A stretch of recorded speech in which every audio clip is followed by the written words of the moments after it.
In the outskirts of the Indian peninsula, Fort Kochi is a rather well known seaside area with good food, good vibes, and a very good ground cover of trees and plant life.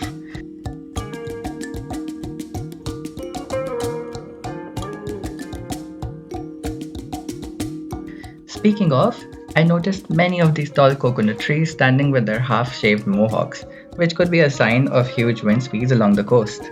And as we made our way from the city of Ernakulam into this island where the Fort Kochi is located, we could already spot religious sentiments graffitied on the bridgeway, which was a perfect segue to St. Francis Church. This was first built in 1503 by Portuguese allies. As Catholic settlements began, this was even the first of its kind in India. Many turbulent events later, this church is now a mosaic of historical value, including the gravestones that decorate the inner facade, the gabled wooden roof, and the remains of Vasco da Gama's tombstone. And even though we did not stay in the church for much longer, there were many architectural details across the space which could continue to consume your attention. Oh, I don't think so. On that note, we strolled on the beach portion adorned with its own commercial hooks. There were perfumes, jewelry, fried foods, and raw crabs.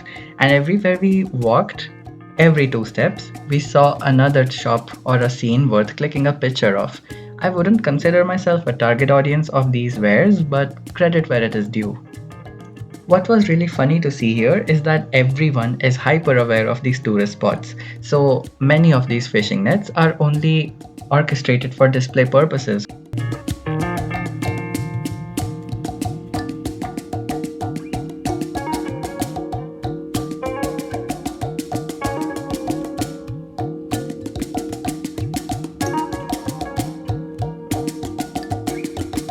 We had a meaningful stroll around the beachside regardless. Our next stop was the Matancherry Jewtown, beginning with the palace. We could quickly spot some features of the building like the European window frames and the low-cut doorway, which are attributed to the complex history of Dutch, Portuguese, and the native Keralite occupation of this building. Since it was crowded at the time that we reached, we began wandering around the colorful streets of Jewtown. This entire region is an ideal dream for antique dealers or art collectors, given the magnitude of global influences that have played here since centuries.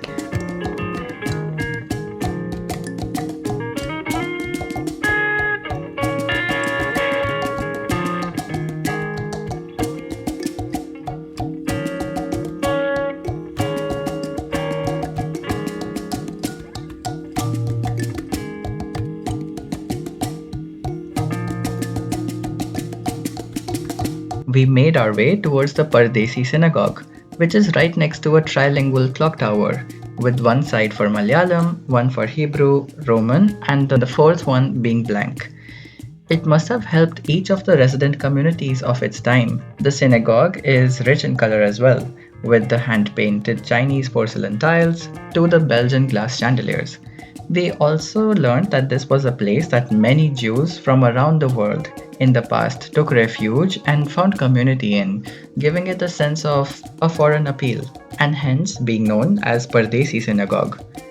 Back in the Matancherry Palace, we learned that the walls were painted in natural colors for the royal family of Travancore, depicting the story of Ramayana. And as we followed the walls from room to room, we gathered images of Indian gods such as Shivji, Ganeshji, and Vishnuji in various shapes and forms. The fact that these depictions have survived so many decades of change and disruption is a testament to the art and will within the communities that can easily outlast temporary setbacks. Needless to say, we walked away with much to think about, and all for the good reasons.